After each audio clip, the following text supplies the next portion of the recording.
Great, we're back. Welcome everyone. We decided to do something a little bit different. Kind of like, we always do, the extraordinary protocols. I think this is a lot more straightforward, very much a protocol and a project that's very much needed. Kevin from DFX, welcome. It's good to have you, sir. Tell us a bit about what you guys are doing, what you've been up to, and let's kick it off. Appreciate it, Jerry, and thanks for having me. Really excited to be Puckmates and to really share the DFX project with the community over here. So I'm one of the co-founders of DFX Finance. We're a decentralized exchange focused on for the foreign exchange market. So we basically utilize stablecoins in various other currencies outside of the US dollar, and then create a liquidity market for them, allowing people to swap and trade between different currencies. So we've been around for about a year and a half now, really focusing on the technology and making sure we're building out the best tech for our use case. And we started the project about a year and a half ago, and really we've been able to garner the biggest Forex market in DeFi. So we have basically 8 different stablecoins right now in our portfolio that allow us to do trades in 8 different currencies. And we generally get compared to like Uniswap and Curve, but we're a little different in terms of like how our algorithm works, and we focus on our use case, which is foreign stablecoins. And because our sort of use case is very niche and specific, we're able to tailor our bonding curve and our DEX algorithm to the specific use case. And how we do that is we pull in an external Chainlink oracle to sort of provide the real world price feed for these foreign exchange currencies. And because of that, we're able to provide a highly efficient decentralized exchange tailored for the foreign exchange market. Great. I mean, the obvious question is why stablecoins, obviously from a kind of like separate from the US dollar. I mean, I know it seems like an obvious question, but yeah, I mean, why? What was the thinking behind it, motivation? Yeah, actually, that's a really, really good question, because we get asked this quite a bit, surprisingly. We do realize that the U.S. dollar is the primary store of value globally. 99% or more of value on crypto is like pegged to the U.S. dollar, and generally we don't see stablecoins in other currencies. But the issue with this is that we especially a lot of the core team members of DFX who live outside the US, we use currencies outside of the US dollar on a day-to-day basis, and having everything denominated in USD is actually a little prohibitive in terms of paying rent, paying taxes, buying food, going to a restaurant, stuff like that. So at the end of the day, as much as we all love to sort of hold and store value in US dollar, but when you start using it on a day-to-day basis, you need to convert it back to your native fiat currency. So at some point, when you're looking to sort of off-ramp off of your crypto positions, you're going to need to convert it back to fiat. And at that point, embedded somewhere in some fee is then foreign exchange transaction that actually happens. It could be either through your bank, it could be through your crypto exchange, it could be hidden in the thread, it could be hidden in the fees. But at the end of the day, there's some kind of conversion between, US dollar and your native currency. And usually the spread or the fee that you get charged is anywhere between 2 to 10%. And, we think that we can sort of significantly reduce that fee and make sure that when people are, for example, on-ramping and off-ramping crypto, they're able to do it at a much more efficient rate than let's just say 2% or 10% and so forth. So DFX is here to sort of like provide that FX rate between different currencies, and using stablecoins to provide that mechanism to do that. And what we do know here is that the foreign exchange market is massive. It's literally the biggest financial market in the world that we as crypto natives are not really attacking. No one has really put a major focus on foreign exchange, and I think that's a hugely missed opportunity, especially because we have the technology to make it more efficient. We have the technology to basically reduce the fees for the retail users, and really provide institutional grade pricing to everyone. So that's essentially what we're doing and why we're doing it. Yeah, I mean, it's this kind of, I mean, we've discussed this on the stream quite a few times over the last month, particularly in terms of reflecting what happened, in the markets last year during the bull. Like, obviously all these unsustainable projects that came into the DeFi system, and ultimately what people are realizing is that we need to bring that TradFi mentality into the DeFi space, get those fees down. I mean, obviously you guys have realized this. It's the Forex market it's massive. I mean, it's trillions of dollars a day. And I mean, the next question is, I mean, when Forex trading, when are you going to cater for the DJs beyond just the, obviously the straight swap? I mean, I was navigating through the website now. I mean, it looks absolutely gorgeous. It's well presented. It's very obvious, with obviously your pairs. But when are you guys going to implement, Forex trading? I think it seems like it's the next step. Yeah, absolutely. So right now we do, standard spot swaps. A lot of people go from like, currency A to currency B, to cater to like, even, TradFi, Forex traders, or just like, crypto degens, or, other people that are looking to sort of like really put significant money into this kind of market. What we do sort of need is sort of a way to provide leverage, because like even in traditional Forex traders take on massive amounts of leverage, because Forex generally doesn't move as much compared to like equities and commodities and crypto and so forth. So you really need a lot of leverage to sort of be able to generally make money, especially or else you'll need a lot of capital to really make any money. So first we need to sort of have some kind of ability to provide leverage, or else this kind of environment doesn't really provide the tools necessary for traditional Forex traders to come into the market, or even large institutional players to come into the market. So, but to actually taking a step back from like leverage and providing like this mechanism to do it, we need some kind of like liquidation sort of mechanism to sort of like what if you go upside down in your leverage position. We need a way to sort of like liquidate the position, and to do that you need a sufficient spot market to do that.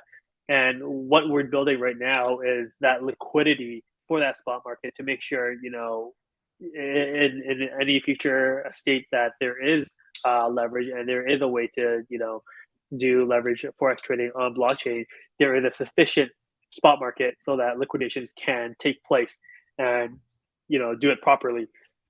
And because largely the stablecoin market is denominated in US dollar, we don't have that liquidity in the other currencies like the euro, the Canadian dollar, Japanese yen, Singapore dollars, and so forth, to sort of support a extremely leveraged ecosystem. So we still have to sort of build that up to like at the minimum of probably like 50 million TVL, 100 million TVL, or whatever it is, to really provide that sort of infrastructure and foundation to attract the next wave of institutional and high frequency traders. I reckon there's tremendous potential for that. I mean, obviously there's, I think I look forward to the day that decentralized finance is in fact decentralized finance. Where the kind of protocols that you've introduced actually are relevant and allow for, whether it's just spot trading, whether it's leverage trading.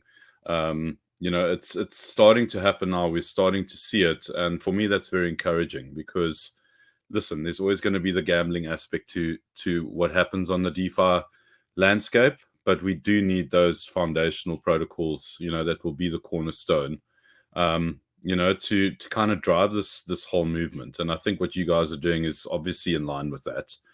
On to my next question. How are you guys incentivizing kind of like your loyal users, the guys that are coming in? I see that you do have a staking mechanism. I see that there are returns on those liquidity pools. Can you just talk me through that and how you guys see, that dynamic and also kind of like this real yield thing playing out? Yeah, absolutely. So, at the very inception of DFX, we started a liquidity mining program. It's been live for the past year and a half, and we're actually revamping that liquidity mining program as of in about 2 to 3 weeks. So what we're doing is we're taking learning from other DeFi protocols such as Curve, such as Balancer, and leveraging a VE vote escrow system for DFX. So this additionally rewards DFX token holders, long-term DFX token holders, by locking up your DFX tokens to amplify your rewards, to amplify your voting power when you distribute, or when the DFX protocol distributes rewards, and you can help direct and target different pools. If certain currencies are more popular, or certain currencies provide more potential forms of revenue, more interest in certain markets, then DFX token holders can sort of dictate where the DFX rewards go and drive up TVL in certain pools, so that it can basically facilitate a larger market in certain regions around the world. So as for the value in terms of staking, I think it makes a lot of sense for DFX token holders to lock up the DFX, get the DFX, get boosted rewards. This sort of reduces the ability for mercenary capital to just come in and reap the rewards of the DFX protocol without any recourse. So by requiring lockup, this sort of incentivizes a longer term play in the DFX ecosystem, and allowing the greater DFX token holders more benefit. So is it a fee-based reward status that's in place? So right now, all the fees generated by the protocol go back to the liquidity provider. So Great. as it just gets pulled up and it gets dispersed to the liquidity provider. In the new state, if you essentially have more DFX locked up, you get a higher percentage of the protocol fees, compared to someone that has less tokens or a lower lockup period. So it is proportional to how invested you are in the DFX ecosystem. So was this an idea that you guys came up with at the beginning, or is it something that has evolved in terms of dispersing the fees? And at the moment, you say that 100% of those fees are being dispersed. Yeah, okay, no. So from day one, 100% of the fees are dispersed to the liquidity providers, and this whole new vote escrow system and the boosted reward system. It all it does is sort of reduces the capabilities of mercenary capital and increases the rewards for people that lock up DFX. So the total amount of a protocol fee, let's assume, doesn't change, but the people that are invested in the DFX ecosystem get a bigger chunk of the protocol fees compared to the ones that are just here to come and go. Yeah, I mean, that's what it's all about now. I mean, that's the future. That's where it's all going. In terms of project owners and founders, it's we're going to have to take a much longer perspective or a longer term view in terms of how we're going to approach this thing. the days of setting up a protocol and making your money after 6 months. Those days are over, and it's great. I mean, it's because you guys are invested in the space. It forces users to be invested in the space, and it also allows us to obviously create the opportunity for the education. For us to be out there educating and informing people. It's amazing to be able to circle back to projects that we've believed are sustainable and that are like solid, to be able to go back to those projects 3-6 months, a year later, and say, hey, how are you guys doing? How things have changed? How have things changed? Like, we love that kind of stuff. And after the last kind of like year and a bit, we're starting to do that with a lot of the projects, and it's really interesting to see how how they've evolved. Like, obviously what you guys are doing is very much it's relevant. It's kind of like, well, we're earning fees, we need to give that back, we need to incentivize, we need to make these transactions affordable, and we need to compete with TradFi. If we're going to take this thing forward, that's the only way it's going to work. So yeah, it's very encouraging to see that you guys are doing this. We love that kind of stuff. Tell me how. I mean, I found this really interesting, obviously reading through the docs around your AMM, and in terms of how you guys have designed and built it. I think there's a bit of a big brain process that you guys have done to kind of get the pricing in order. Just talk us through that a bit. Yeah, so we've definitely built out a sort of a unique sort of decentralized exchange. We're able to be a little bit more efficient than like Uniswap, or a little bit more efficient than Curve, because we take a certain approach and certain assumptions. There's always trade-offs, whenever you're building technology. So what we do is that we use the most stable stablecoins available. So we use fiat-backed stablecoins that generally do not depeg. And what we do is that we basically infer that one of these stablecoins is backed by or one, Canadian dollar, 1 euro, whatever it is. And then we're able to sort of take the external FX price feed from, the TradFi world through a Chainlink Oracle and embed it into our bonding curve. What this means is that, like, even if there are no swaps within the DFX pool, the price can change. So it takes in the TradFi price feed and injects it into our bonding curve. And because of this, we're sort of like able to sort of stay lockstep with such a TradFi market, like, because realistically, almost 100% of the FX trading volume happens on the traditional markets, and only a small portion happens in the decentralized markets. And as much as we like to emphasize that there's a huge opportunity here, at least as of right now, like, it is still very small. So you want to make sure we stay in line with the traditional prices, so that liquidity providers in the DFX protocol don't get burned through like major arb opportunities between TradFi and DeFi and so forth. So yeah, that's like one of the most unique things that we've done to give us sort of like slight advantage over like Uniswap and Curve. Like, if you run like a trade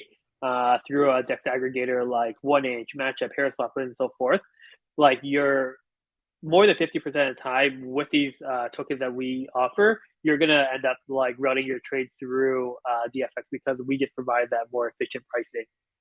And I want to take a step back here, actually, is to sort of emphasize that it's not really the emphasis that we are really not that different from Uniswap v3. So if you're familiar with Uniswap v3, they do like concentrated liquidity around a set range. So essentially, the Chainlink Oracle just sets a range at a specific spot and just like injects like 50% of our liquidity in that pool at that specific price, so that we're able to sort of generate highly efficient trades at a specific point, and then it automatically shifts that liquidity like up and down based on the FX price at that time. So it doesn't require users to manually like reset the range or set a wider range to have a wider coverage. The Chainlink Oracle basically automates that whole process for the user, like the liquidity provider. So it's just a super simple way of just concentrating liquidity and making it more efficient. But yeah, that's essentially the little magic behind what Yeah. we do and how we're able to be competitive. In terms of, I mean, obviously with this whole, this offering, this service that you're providing, where are you guys in terms, or rather, what is your perspective around kind of like a mobile app and kind of bringing this thing, within the mobile environment? Is that a priority for you guys? Where are you guys? Well, where's your headspace on that? So this is interesting. So we actually take a slightly different approach to, I guess, the DFX protocol, in that we think it is more of an infrastructure play.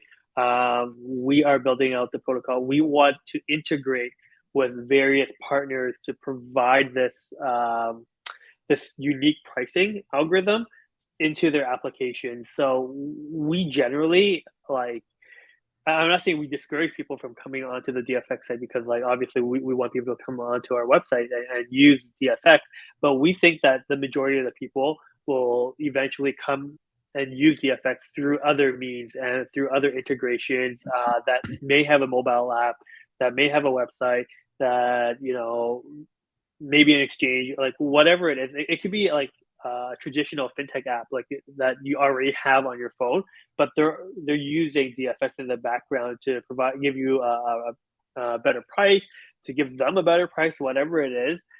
We think at the end of the day, we are more of this like strategic backend infrastructure play than we are a front-facing consumer, application. Okay, so that makes complete sense. I mean, effectively, what you guys are doing is that you're creating a network that people can essentially plug in. So will that be like API orientated? I mean, do you provide some kind of infrastructure that they can basically bolt into? I mean, how would that essentially work? Yeah, so our smart contracts themselves are almost like an API. So like as long as our smart contracts deploy, people and we sort of publish our contract, people can directly get a pricing Yeah. feed from us. But alternatively, we're looking to sort of like build a more Web 2 friendly API, REST endpoint, allowing people to get pricing from us through just like a simple generic REST endpoint, and then generate trades through specific endpoints that we generate. So that is definitely in sort of like the medium term horizon for us, that we want to sort of like provide the service for other applications to integrate.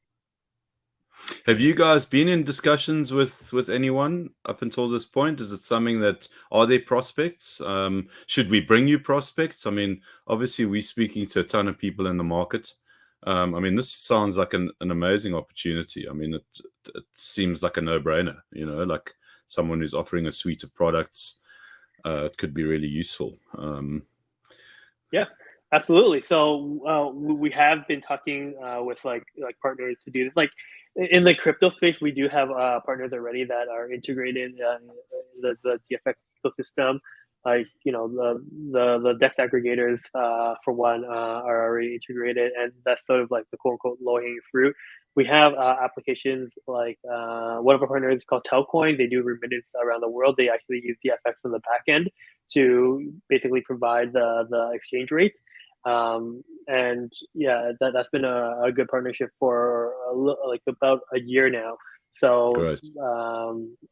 that's one. We haven't approached I guess like Web 2 like traditional fintechs yet, because we don't have the APIs available right now to sort of like for them to hook onto. They would need, like if they wanted to, they could hook into our smart contract, but generally they're less familiar with like smart contracts and how they work, to be able to directly hook into them. So to provide them with an easier access, we probably need to sort of create a wrapper on top of our smart contracts to allow them to sort of like to bring it into their infrastructure and ecosystem. So I mean, I saw that you guys made the announcement with GMO and with Circle, and obviously you guys are aligned with those players. Clearly, you guys are not messing around. So I mean, how do you? Are they currently the majority kind of liquidity providers, the bigger players? They obviously, are they providing that liquidity for you, or are you seeing it across the board? So it's actually interesting. Most of our liquidity is coming from retail. Very No, little of our liquidity is nice. actually coming from like major players or institutional players. Obviously, we want to sort of get there at some point, but it's actually very encouraging that like we have 20 something million in TVL across 8 pools, and it's it's good to know that retail users feel comfortable putting money into these liquidity pools. And really, when you think about it, like, what are they really doing? They're providing two sides of the liquidity between one non-US dollar stablecoin and USDC. And what that means is that they're actually creating a hedge position between one currency with US dollar. So if, for example, you are in Europe and you hold euros and you hold US dollar. Like I'm in Canada, for example, and I hold Canadian dollars and US dollar. So I'm very comfortable being in both of these currencies. And I assume most of the world is as well. Like, you're comfortable holding your native currency and you're comfortable holding US dollar. And if you do that, it's better than putting, money into your bank account, and you're holding two currencies. What we suggest people to do is, hey, provide this liquidity to the DFX liquidity pools, and basically allow people to trade against your funds. And every time they trade against it, you make money. And at the end of the day, the impermanent loss is minimal, and it helps you hedge between these two currencies. Yeah, it's actually just a very efficient way of hedging, and you know earning fees, eliminating the middleman of a bank, and having higher returns for yourself. Tell me, in terms of the, I mean, you spoke about on-ramp and off-ramp. Do you guys provide that service? Like, is that a convenience for users to come to onboard and off-ramp? I saw that there is an option for payment and the rest of it. How have you guys found that? Yeah, so our on-off ramps are provided by our stablecoin issuers. So, like, the Circles of the world, the GMOs of the world, the Patriot Trade X's of the world. So all the stablecoin issuers that we work with essentially provide like a native on-off ramp experience by minting and redeeming their stablecoins. So one of the reasons why we only use fiat-backed stablecoins is that it comes with a native on-off ramp, because they have to be able to mint and redeem the stablecoins, and by doing that, they're essentially on and off ramping in and out of crypto. So that is essentially the cheapest and easiest way to sort of get in and out of crypto, by using like your native currency stablecoin. So let's just say, for example, me, I'm in Canada, I want to get into crypto.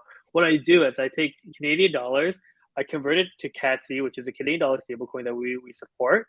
It's nearly free. I think they charge 5 basis points to do that. And from there, you convert it to, let's just say, USDC, which is another 5 basis points on DFX. So altogether, going from Canadian dollar to USDC is only 10 basis points, which is cheaper than any other mechanism that you can get to go from Canadian dollar to USDC, because that encompasses not just the on-off ramp, it also encompasses the foreign exchange fee that you have to pay to go from one currency to another.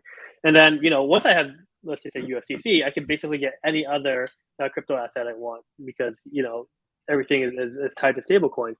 And whenever I'm ready to off ramp, I just do the reverse and pay the other 10 basis points to off ramp. So in total, the whole cycle, like we're talking about only like 20 basis points to go in and out of a position, and that's cheaper than any other mechanism that you can get anywhere.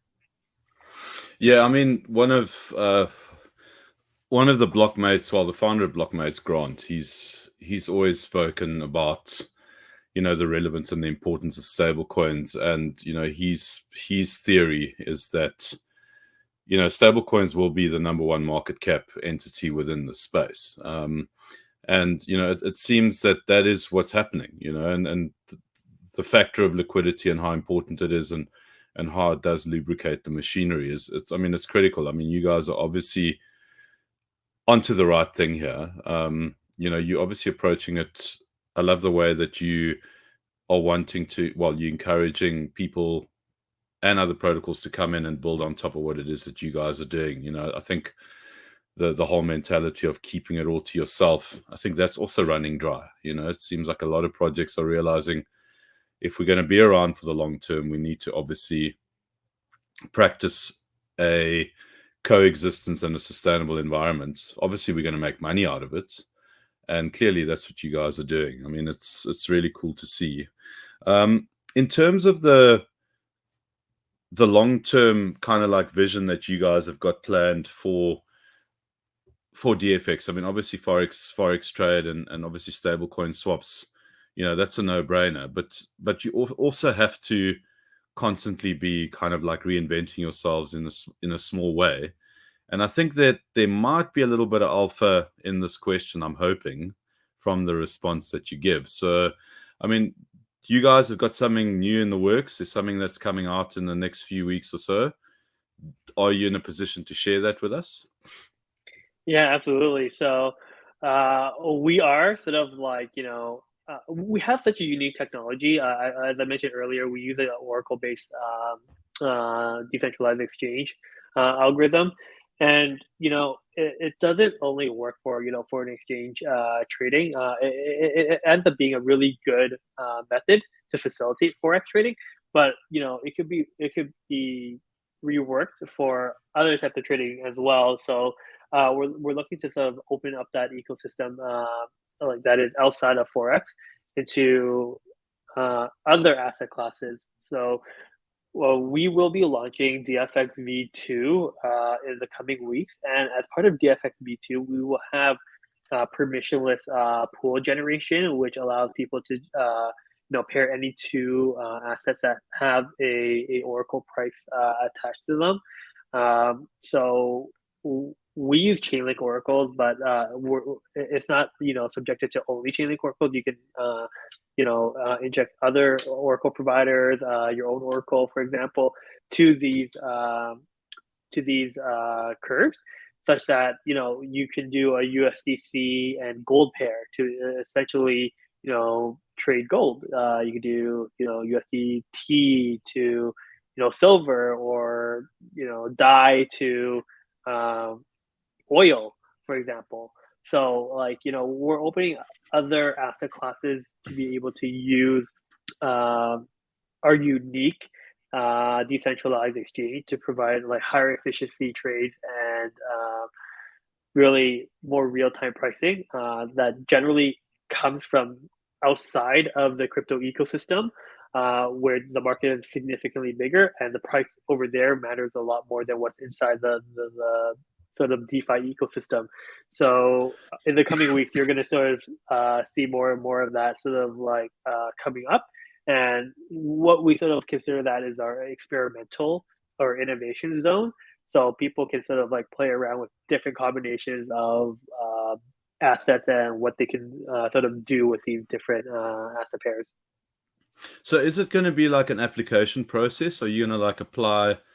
No, so you can actually do it in real Perfectly time. permissionless. Yeah, you can just come onto our website and select the oracle you want to use, select the what it's like pegged to, and then create curves of your own. Obviously, if you want to sort of like anyone could sort of like generate like pools and curves. So not that different than like what Uniswap and Curve allow, but only the ones that sort of like pass through our governance process get included into our main application and our sort of like the web page, such that it gets shared like to everyone. So this sort of prevents sort of spam. It prevents, people, creating erroneous, different pairs that like no one wants. So what we generally do is like suggest if you have like an asset pair that you think needs sort of like a way to be traded on DeFi, and we can sort of facilitate that with DFX. Then generate the curve and the pool, and then submit a proposal in our governance framework and get it voted on. Once it passes, we get to add that into our innovation and experimental zone, and people can sort of like play around with it. So, I mean, are there any like assumptions as to like which pairs are going to come up? And I mean, obviously you've alluded to some, but I mean, surely there's got to be some kind of degen bet underway in your office as to like what's going to come out of this. Because I mean, I find it completely fascinating that you guys are, especially permissionless, providing the opportunity for that. I mean, you're essentially creating a business out of a business. I mean, it's great. I mean, it sounds amazing. It's going to be really interesting to see, which pairs come out of the mix and which are going to land up performing the best. Can't wait, actually. Yeah, wow, that's really cool. I didn't even realize it. So here I was like doing all my research. Clearly, I missed out on a whole lot. So no, actually, you haven't, because this hasn't actually been announced yet. So what you're getting here is alpha. So wow, dude, we that's will amazing. be. Yeah, this is coming out soon, and it's gonna be very exciting. Wow, that's really cool, and thank you so much for sharing that with us. Yeah, I'm actually like my mind's blown. I mean, it seems so obvious, but no one's actually really done that. So obviously, what I find quite interesting about this bonding mechanism and the rest of it is that essentially it almost seems like it's a copy of, and maybe even an improvement on the way that Curve works. I mean, you guys are obviously heavily inspired by that.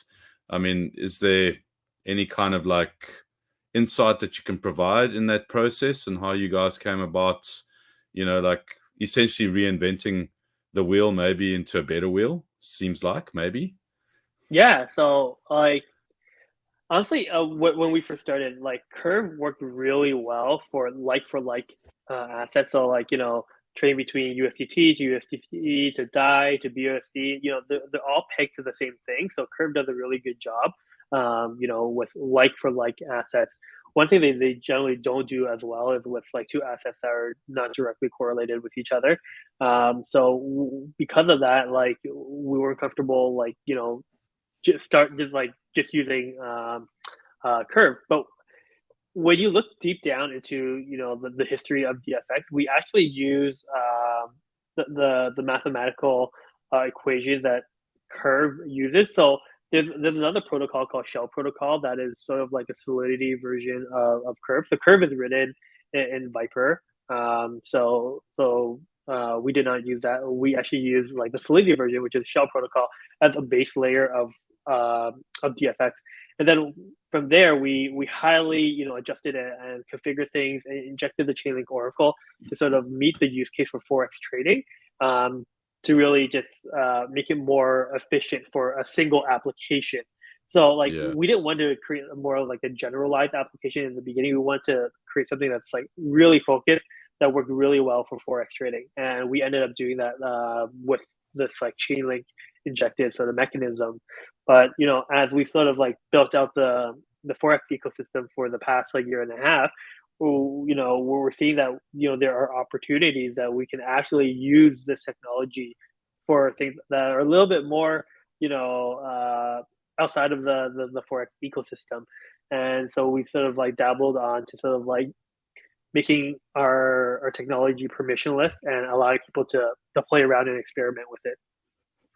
So, I mean, obviously you're alluding to, a whole product spread that might land up being, like another version of Uniswap. Already you guys have got another version of Curve going. Obviously the need for Forex, and that's why you guys obviously needed to customize what it is that you guys have done. So it's definitely not a one-trick pony or a two-trick pony here. I mean, you guys definitely have some big plans. I can't believe I didn't know about you guys until recently. I mean, I heard about you guys through GMO because, we had we had been doing some work with them, and it was kind of like, and that's the thing about the space, is that there's just always like all these amazing surprises. And like obviously researching what it is that you guys are doing through the course of the last week or so, obviously pleasantly surprised. And now I'm very, very surprised and very pleased to see that we're in a bear market, but it's obvious that bear markets are for building.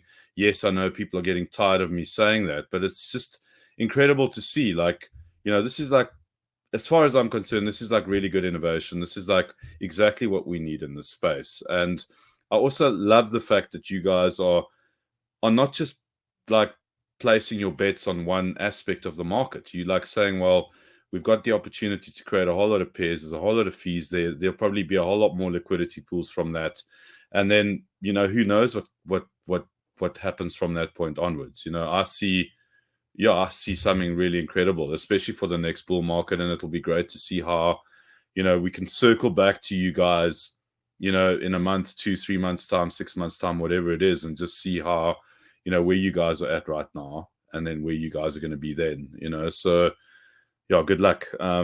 Seems like you're onto something really interesting and really cool. Thank you. Yeah, we're definitely not like, the loudest project out there. You're not gonna, hear us from like every angle and everything, but we're building something very unique. We think it's going to be foundational for the rest of the DeFi ecosystem, and we're here to provide utility. We're not, meme coin and all that. We're here to provide value. We're here to help end users save money. We're here to help market makers make money. It's really a multi-sided ecosystem, and in a way, putting people together so that everyone benefits out of it. And that's what we want to do. Create a marketplace where people with like similar mindsets can come together and freely trade and ultimately benefit each other. It's almost like you guys are going to have to change your name to DFX All or something like that, like just gonna try and wrap it up, but I've got 1 or 2 more questions. What were the challenges before you guys started this project? I mean, obviously you came up with this idea. What were the challenges that you had then? What are the challenges that you guys are faced with now, and what do you think the challenges will be for the future? Yeah. So I'm gonna speak from the perspective of like the whole like Forex market here. It's mainly that US dollar is still top of mind for everyone, and the whole use case of using non-US dollar stablecoins is still very nascent. Until there's sort of like a major catalytic event that makes people really think of like why do I need stablecoins and other currencies when the US dollar is so dominant and stuff like that? Like if you take a step back and look like 2.5 years ago, Circle and USDC had like a $2 billion market cap. Today it's at a $50 billion market cap and assets under management, which is an insane growth for that like short period of time. And where we are right now, we have 20 million in assets under management across like all our stablecoin pairs. We just need sort of like a catalytic event to sort of like say, hey, people need to think about this market because it can be a game changer in terms of like how we move money, how we send money, how we utilize money. It's just the opportunities are endless. So that's something that is sort of like outside of our control, but we can help sort of like ignite and spark that sort of flame, and really get people to start using stablecoins that are just not US dollar, for example.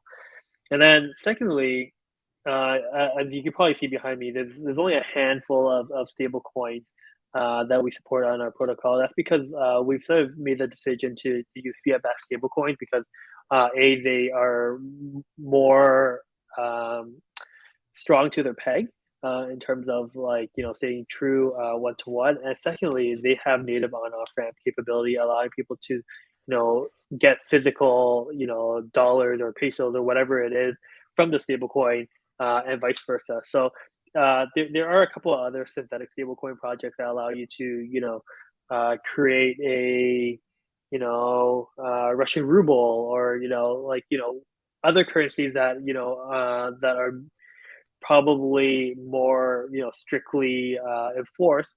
But the thing is, it's really hard to maintain that peg, and there's no way to really get the fiat equivalent in that currency, because there's no market maker that's willing to take that kind of risk, and B, there's no payment processing capability to go from that, a synthetic stablecoin to a fiat version of that.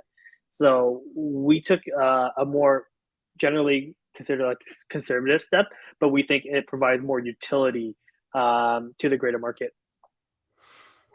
Great. I think that the obvious question is like, what is the perspective around like algorithmic stablecoins? Obviously, we had the Luna thing, and that kind of like put the fear of God into everyone. But then on the other side of the fence, we've got Frax, which is in all intents and purposes has really shown the resilience. And I think there is a fair amount of genius behind what Frax is. I mean, is there kind of like room for algorithmic stablecoins, or do you think that's just kind of like a pipe dream and doesn't really have any place in the space? I think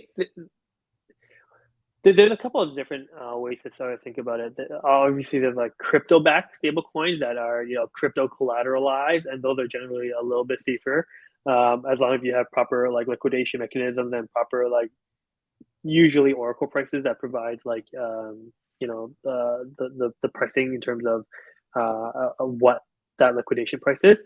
So that's one. Those are generally safer. That's like the Dies of the world and so forth. So we could generally say that we could consider, I don't even have to say this, like, because the protocol is going permissionless in V2, anyone can use any other stablecoin they want. If they really wanted to, they could use UST as one side of the pair, and gold on the other side. But I'll be sure to give Justin Sun a call. We'll let Justin Sun know. We'll send him. We'll send him this video. Okay. There we go.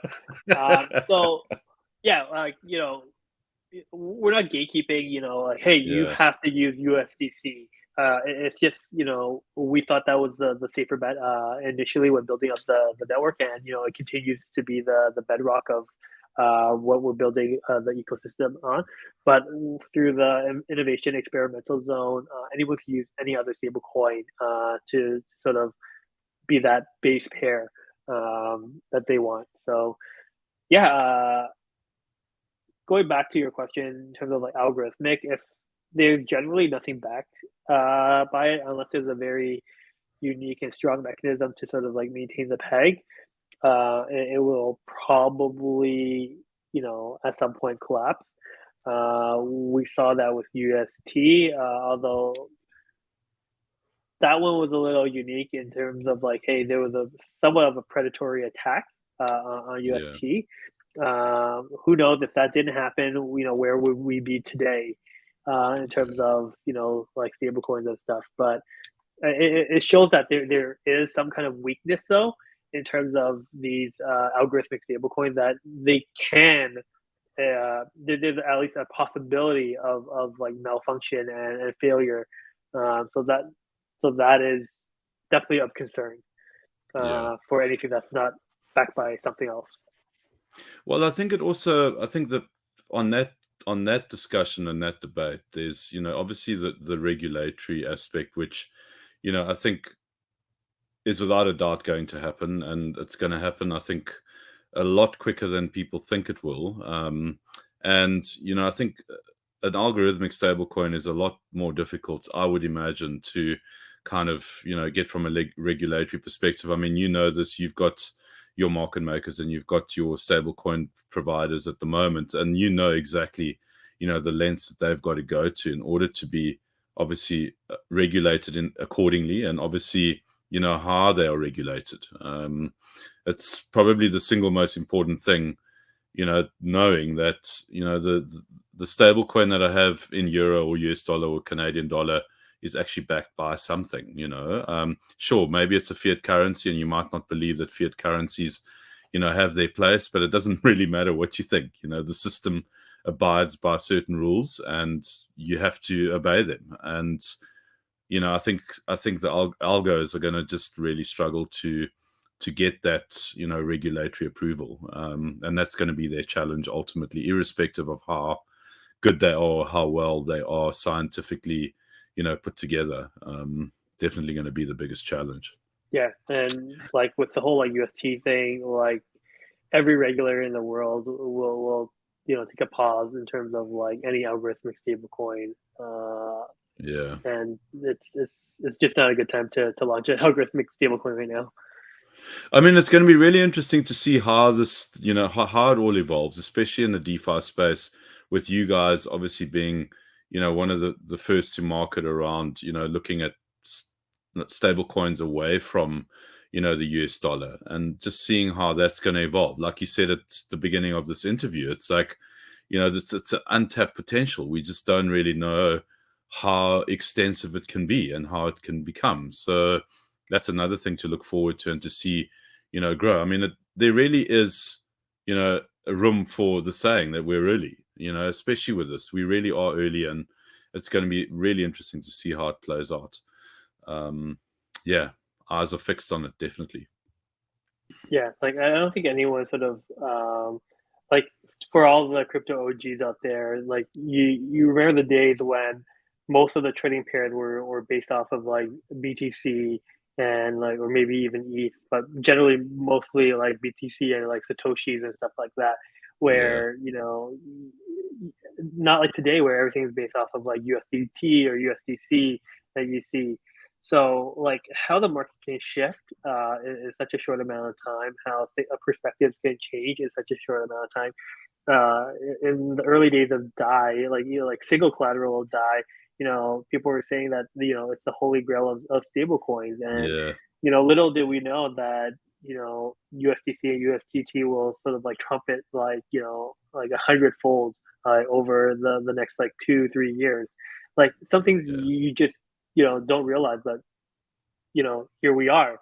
We're all using a centralized stablecoin operated by a handful of players in the world, backed by a handful of banks and reserves that hold all the fiat, and that's what everyone is using. So, as much as we want to say, let's build a decentralized world, we're actually still very much entrenched in the whole like TradFi stuff. So sometimes you trying to sort of say that you know algorithmic stablecoins are the only way to go may not be a great long term view of what people just ended at the end of the day want. yeah. I mean, I actually transferred some USDC from mainnet today to Binance, and I got the message, your USDC will be converted to BUSD. So I mean, that's the next kid on the block. The biggest exchange in the world is now also participating in that game, and I'm sure they're probably like over collateralized. I have no doubt that they will be, and it just demonstrates how important and how big this market is. And it's like when we were speaking to GMO, and they were saying, it seemed like it was such a boring space to be in, but ironically it's not. It's probably the most interesting and the most pertinent part of this whole entire thing. Is effectively it is the grease that runs the machinery, or that greases the machinery in this whole operation. And the guys who are participating in it really you guys stand to really do well if you play your cards right and you play it properly. There's no reason why you guys can't be 100x, 200, 500x from here in the next 2 or 3, 4, 5 years. I mean, it's just seems so bloody obvious. Yeah, and we definitely have like a first mover advantage. We have been around for a while. Our team is comprised of like crypto veterans. We've got great partners that we work with, and really, it's a very interesting space right now that a lot of people don't are just simply not aware of, but can be such a huge potential going forward. Well, this is the thing that we're trying to cultivate within kind of like the Blockmates ethos that we have, is that we really try and go out of our way to find the stuff that really is relevant that people aren't actually taking note of. That's ultimately what we do and what we try and do. So I'm really stoked to have you on the show, because it's just more of that for us, because we are going to look like freaking rock stars when, you guys bloody well better make it big.